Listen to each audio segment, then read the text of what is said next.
started.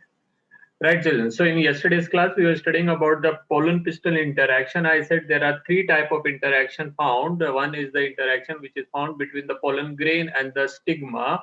When the pollen grain falls into the stigma and the pollen grain cells, they have some exchange of chemical dialogue. And if they find that the pollen grain is of compatible type, then only they can germinate. Otherwise, they will not be. They will be discouraged from the germination. Okay, and if it is of the right time, then the suitable chemicals, suitable secretions will be there, which will be allow them to germinate. Even though due to some reason or other, suppose an unsuitable or non-compatible type of pollen grain germinated, then when its pollen tube is passing through the style, again there is some interaction taking place between the pollen grain cells and the style cells. And if they find that the conditions are not suitable or the pollen type is not of right type, then the growth of the pollen tube will be discouraged. Okay? Even though if it continue to grow in the pollen tube of non-compatible type, then the third interaction will be there between the pollen tube and the synergids. Okay, so let us continue from here, the second paragraph.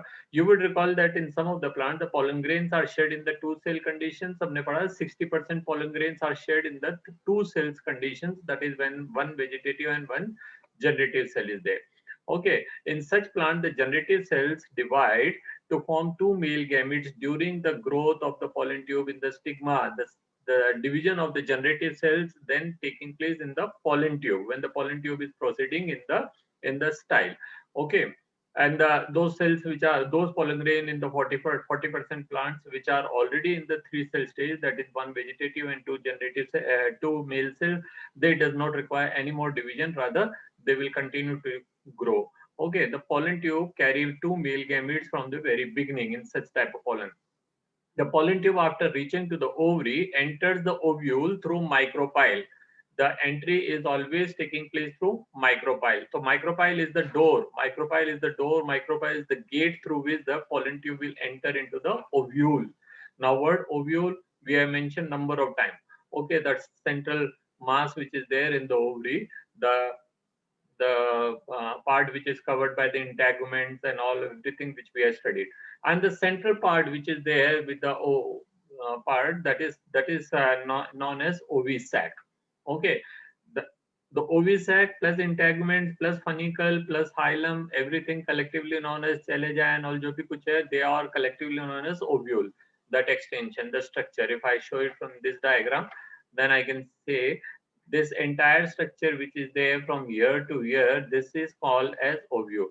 But when we talk about this particular structure which is found inside it, inside the pink color structure with the 8 cells or 7 cells which is visible to you, that is known as ovisac.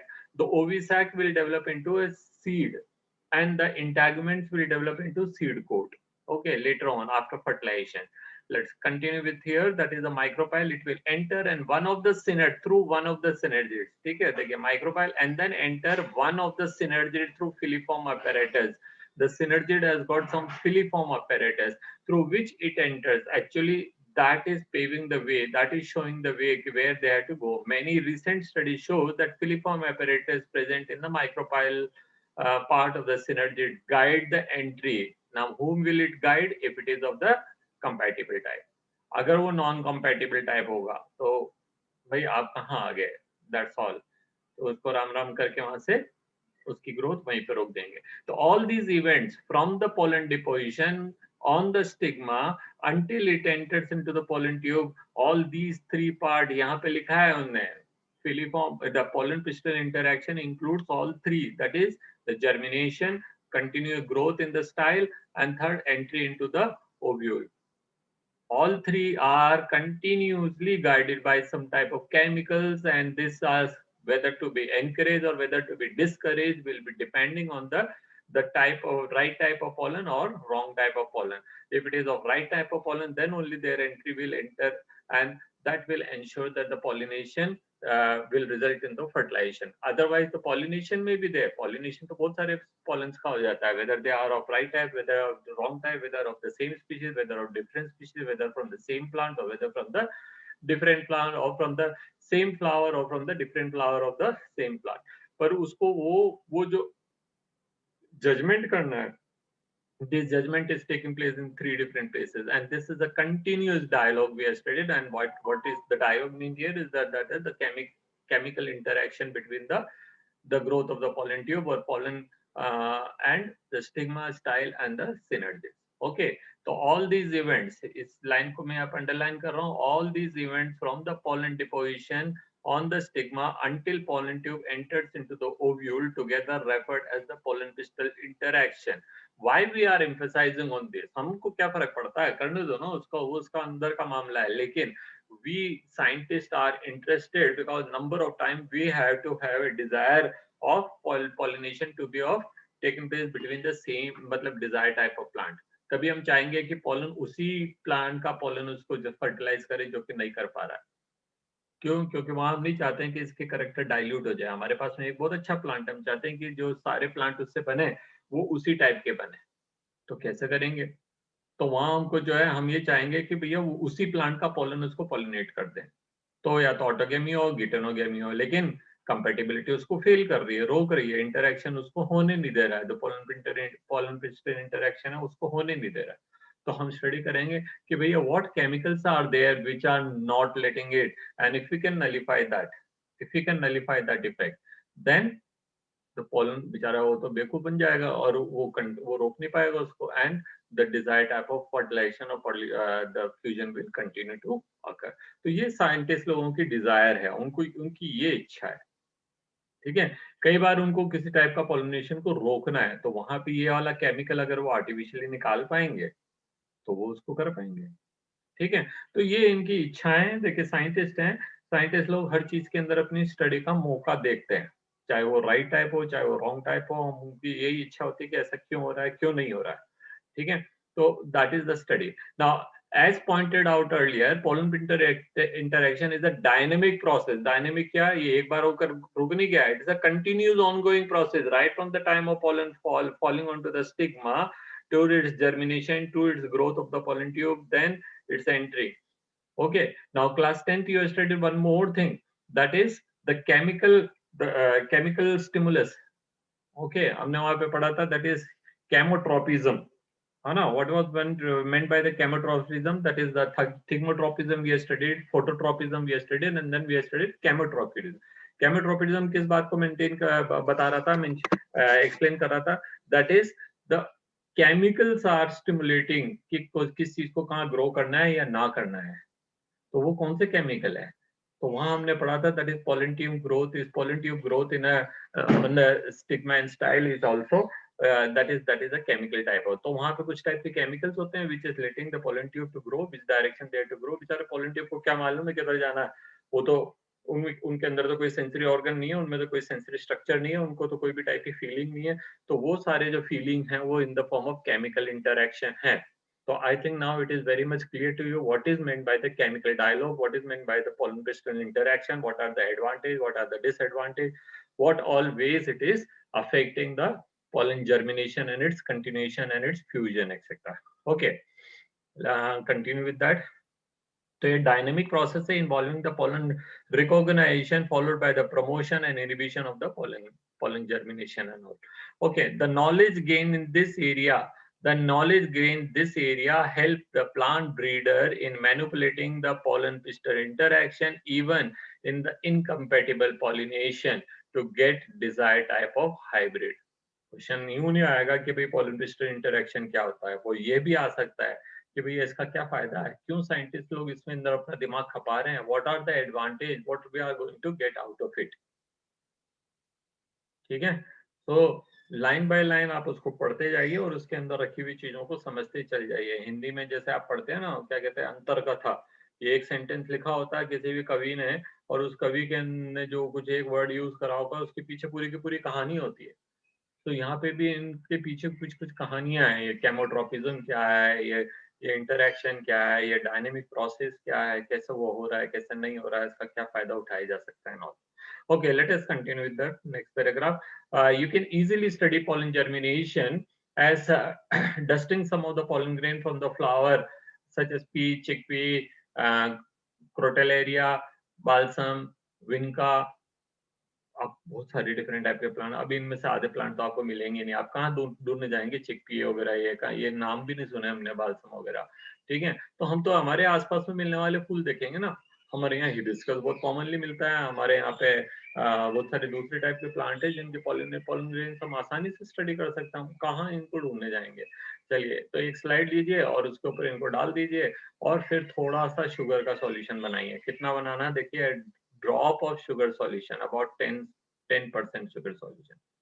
ठीक है, after about 15 to 30 minutes, observe it under the slide. So this is an experiment which is included in our 12th class practical, board practical. So we will be doing it in school. ठीक है, irrespective of whatever school, whichever school you are studying, क्योंकि ये तो part है, तो आपको ये करना ही है। ठीक है, और ये एसेंशियल है, बिकॉज ये जो स्लाइड बनाने के हमारे पास में कुल मिला के 2 ही एक्सपेरिमेंट है, तो दोनों में से कोई एक तो आएगा ही आएगा, whether it is pollen germination. 2 है पॉलिन जर्मिनेशन के, एक तो ये वाला है जो आपने दिख रखा है यहाँ पे, और दूसरा रहेगा इस स्टिग्मा के ऊपर पॉलन गिरा हुआ है। आप जो है किसी भी गार्डन में जाइए, प्लांट लेकर आइए, उसका स्टिग्मा लेके और उसको थोड़ा सा ब्लेड से चीरे लगाएंगे, एंड उसको स्लाइड के ऊपर रख करके उसकी स्लाइड बनाएंगे। So if there is any pollen already fallen on the stigma, how its growth is taking place, that we'll study. So 2 experiment तो pollen germination के, एक experiment जो है वो अनियन का रूट का स्लाइड बनाना है, तो वो आपको स्कूल में प्रैक्टिकल के टाइम में करा दें। ओके, चलिए नेक्स्ट पैराग्राफ पढ़ते हैं। As you shall learn in the chapter of plant breeding, 9 chapter है। A breeder is interested in crossing the different species and often genera. ठीक है, good evening ma'am. Yes, ma'am. Okay. तो artificial hybridization करने में sometime we know that we have to cross between 2 different variety of a plant. ठीक है, आप चाहते होंगे कि कौन सा वाला वीट का वैरायटी, कौन सा वाली वीट की वैरायटी के साथ में आपने क्रॉस करना है, हाइब्रिडाइज करना है। Sometime you may even like to have 2 different species plant to be crossed. ठीक है, जैसे हमने राई के प्लांट का, जो गेहूं आप खाते हैं, उसका राई के प्लांट के साथ में हाइब्रिडाइज करा। राई का है बिल्कुल ही डिफरेंट टाइप प्लांट है, और क्या कहते हैं, वीट इज डिफरेंट प्लांट। तो उन दोनों के बीच में हमने क्रॉस करा करके जो है वैरायटी डेवलप करे। तो यहाँ हमारे पास कई बार ऐसी इच्छाएं होती है, वी वांट कि उस प्लांट का ये कैरेक्टर, ये प्लांट का ये कैरेक्टर, दोनों अगर एक सीड में आ जाएगा तो फायदा हो जाएगा। तो वहाँ हम ये चाहते हैं कि इस तरह के, तो पॉलन अगर हम डालेंगे तो जर्मिनेट ही नहीं होगा, वो तो कंटिन्यू नहीं होगा, ग्रोथ ही नहीं होगी उसकी, और वो तो कभी फर्टिलाइज ही नहीं कर पाएगा। तो उन सारी चीजों को स्टडी करने के लिए it is better to study this pollen piston interaction. So as you learned in the chapter of the plant breeding, as a breeder is interested in crossing a different species and often different genera to combine the desirable characters to produce commercially superior varieties. इसको हम कहते हैं artificial hybridisation. ठीक है, hybridisation तो natural भी होते हैं, लेकिन यहाँ हम डिजायर टाइप ऑफ हाइब्रिडाइजेशन करा रहे हैं, तो that is known as artificial हम करा रहे हैं। Is one of the major approaches of the crop improvement programme. Okay, in such crossing experiment, it is important to make sure that only desired pollen are to be used in the pollination. अब ये देखिए ना, यहाँ पे क्या नाम लिखिए। अब प्लांट को कैसे मालूम है कि भाई ये कौन सा, मतलब हम कैसे इंश्योर करेंगे कि ओनली हमारा ही पॉलन वहां जाए, कोई और टाइप का पॉलन नहीं जाए? How will we ensure that? क्योंकि बटरफ्लाई तो कहीं से भी आएगी, बीज तो कहीं से भी आएगी, वॉप्स तो कहीं से भी आएगा, हवा तो कहीं से भी आएगी, कोई से भी पॉलन को लाके वहां छोड़ सकती है।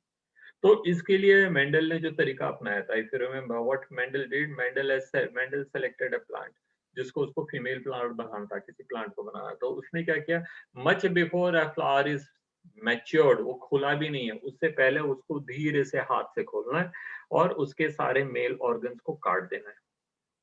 ठीक है, all the stamens are to be cut, remove, and removal of the stamen from a flower which he is considering as to be a female flower, तो उसका सेल्फ पॉलिनेशन नहीं हो जाए, उसको इंश्योर करने के लिए उसने उसको उड़ा दिया। उड़ाने के बाद क्या, उसको एक बटर पेपर के बैग से, जिसमें बारीक बारीक से छेद किए, उससे उसको कवर कर देना है, so that any unwanted undesired pollen cannot reach there by any agents.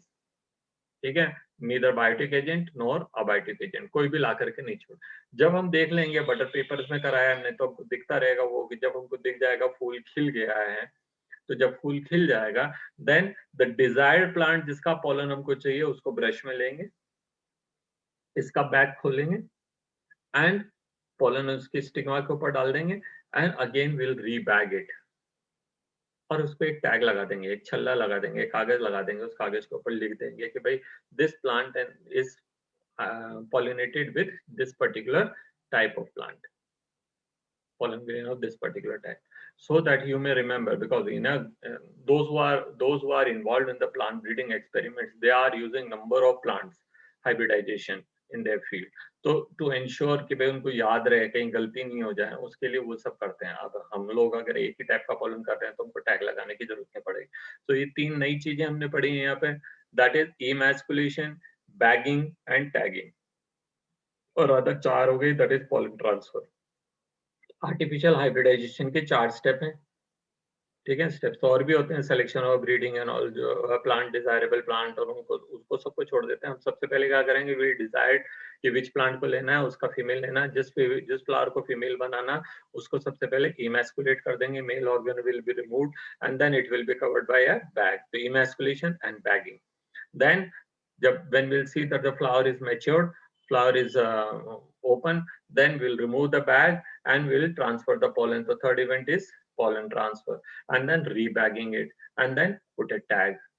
So all these will be done one after other.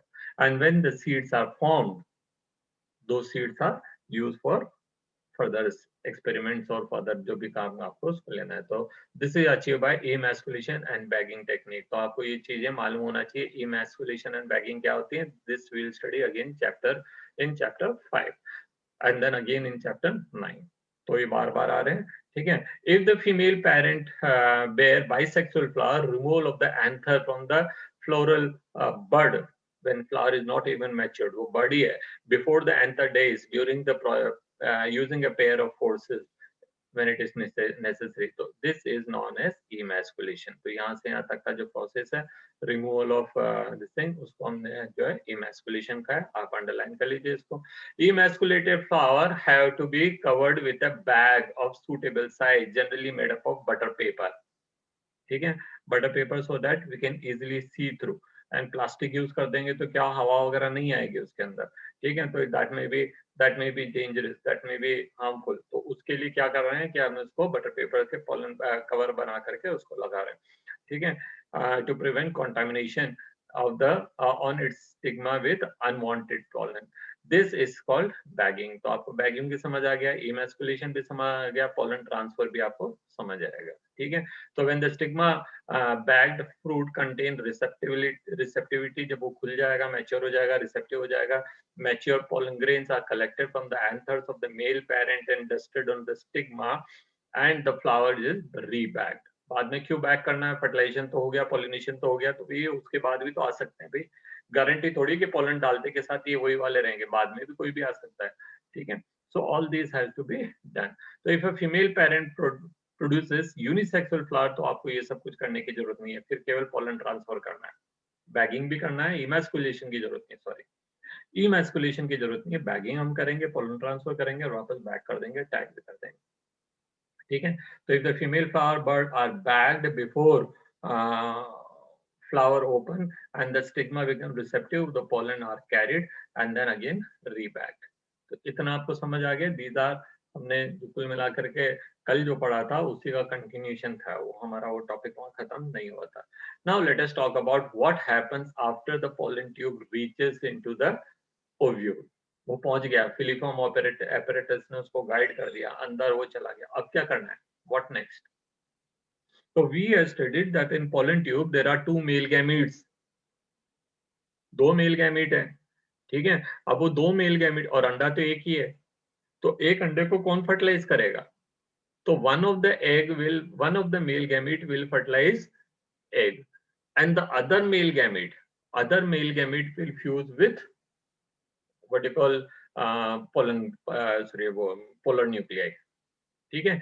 This is a very specific event found only in angiosperm. ये angiosperm की खासियत है और इस खासियत को हम कहते हैं डबल फर्टिलाइजेशन। फर्टिलाइजेशन मतलब this is a specific event which is found only in angiosperm, जहां दो cells from the male gametes fuses with the two cells of female gamete. तो this is called double fertilization. तो double fertilization की definition पढ़ते हैं। ऐसे क्या है, after entering one of the through one of the synergids, the pollen tube releases two male gametes into the cytoplasm of synergids. Synergids के अंदर छोड़ दिया फिलिफॉर्म apparatus से। Now क्या होगा, one of the male gamete moves towards the egg cell and fuses with the nucleus and thus completing the process of syngamy. हमने पढ़ा the fusion of the male gamete and the female gamete. Male gamete कहाँ है, pollen tube लेकर के आया। Female gamete कौन है, that is egg cell. तो egg cell and male gamete के फ्यूजन को syngamy कहेंगे। ठीक है, ये तो बना देगा आपका जायगोट और जायगोट से एम्ब्रियो और एम्ब्रियो से नया प्लांट बाद में बनता रहेगा। अब क्या है, this result the formation of a diploid cell that is called zygote. ठीक है, और दूसरा क्या हुआ, that is the other male gametes moves toward the polar nuclei located in the centre of the cell and fuses with them to produce a triploid primary endosperm nucleus, जिसको कहेंगे PEN, और कई बार इसको PEC भी देखेंगे हम लिखा हुआ। तो PEC का क्या मायना है, PEC का मायना होता है that is primary endosperm cell. Okay, so whether it is called primary endosperm nucleus or whether it is called primary endosperm cell, it is same. Okay, so PEC बोले चाहे PEN बोले, यहाँ PEC लिखा है देखिए। तो ये जो एक सेल बनी है वो कौन सी सेल बनी है, this is a triploid cell. Triploid cell का मतलब क्या है, इसके अंदर 3 हैप्लॉइड न्यूक्लियस है। 2 हैप्लॉइड न्यूक्लियस तो पोलर न्यूक्लियाई में पहले से ही थे और एक मेल गैमेट लेकर के आया, तो 3 है। हमने पढ़ा कि जितने ज्यादा न्यूक्लियर होते हैं, न्यूक्लियर कंटेंट जितना ज्यादा होगा उसमें उतना नरिशमेंट रहता है। चाहे अपन ने पोलन ट्यूब के लिए पढ़े थे, पोलन पोलन क्यों मतलब लोग बाग खा रहे थे, क्यों उसका उसका सेवन करना चाह रहे थे, in the form of pollen dust और in the form of pollen tablet और in the form of pollen syrup और in the form of pollen क्या कहते हैं जेल एक्सेट्रा, क्यों खाना चाह रहे थे, बिकॉज उसमें 2 सेल थी। ठीक है, और यहाँ क्यों खाना चाह रहे हैं, यहाँ मतलब क्यों खाना नहीं, मतलब यहाँ ये 3 सेल का होने से क्या फायदा हो जाएगा इसको, 3 है मतलब 3 सेट ऑफ क्रोमोसोम होने का क्या फायदा होगा कि इसके अंदर मटेरियल रहेगा जो कि काम आ रहा होगा। किसके काम आ रहा होगा, प्लांट के काम आएगा, टू प्रोवाइड नरिशमेंट। तो PEC and PEN I think it is clear to you. Triploid होता है ये, 3 सेट्स ऑफ इसके अंदर मतलब हैप्लॉइड न्यूक्लियस है। ठीक है, तो ये हो गया। तो दिस इवेंट, इसको हम कहेंगे डबल फर्टिलाइजेशन। मैं यहाँ पे लिख देता हूँ डबल फर्टिलाइजेशन से हमारा मायना क्या है, क्या होता है डबल फर्टिलाइजेशन। तो double fertilization is a very unique feature which is found only in angiosperm, और कहीं नहीं मिलेंगे। प्लांट तो बहुत सारे टाइप के होते हैं, लेकिन डबल फर्टिलाइजेशन जो है वो केवल एंजियोस्पर्म का फीचर है। तो लिखते हैं डबल फर्टिलाइजेशन। मैंने शायद कल आपको एक PPT भी दिखाई थी, पर वो कल तो हम जल्दबाजी में थे। डबल फर्टिलाइजेशन में 2 इवेंट है, दैट इज आप लिख देते हैं fusion of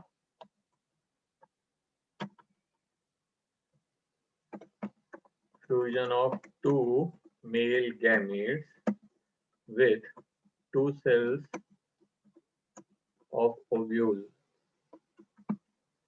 that is female gametes। ठीक है, मैं आता हूँ 1 मिनट, एक मैम को थोड़ी रिकॉर्डिंग करनी है, resume recording. Okay, so double fertilization हम पढ़ रहे थे। what is double fertilization? Double fertilization is fusion of the 2 male gametes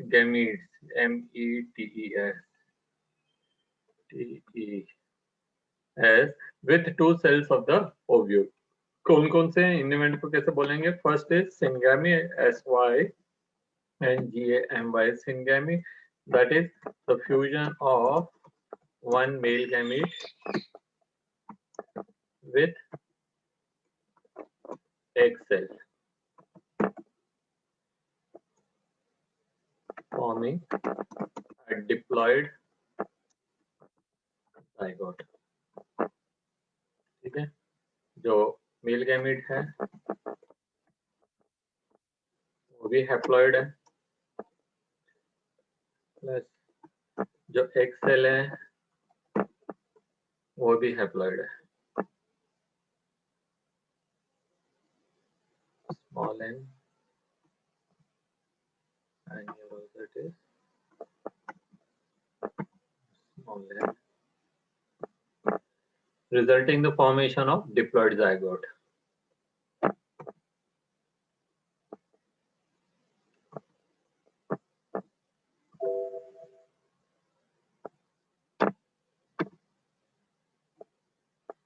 okay, so ये तो हो गया सिनगैम में। और दूसरा जो इवेंट है उसको कहते हैं triple fusion. Second one is called triple fusion. Now triple fusion क्या है? Fusion of 3 haploid nuclei, 2 from polar cell, polar nuclei, and 1 from male gamete। ठीक है, तो इसको हम ट्रिपल फ्यूजन को डिफाइन कर देते हैं। ट्रिपल फ्यूजन इज 2 तो हैप्लॉइड पोलर न्यूक्लियाई है, 2 एन। देखिए यहाँ पे मैंने इसको ब्रैकेट में एन लिखा है और बाहर 2 लिखे हैं, मतलब 2 haploid nuclei of polar cell. आगे लिख देता हूँ पोलर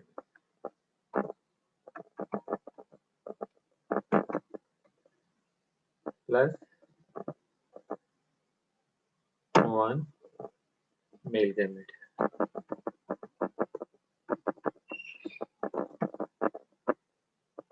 ठीक है, resulting the formation of 3N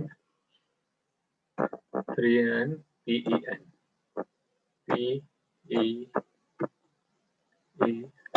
okay, so I think it is clear to you. PEN क्या है? PEN जो है ट्रिप्लॉइड सेल है।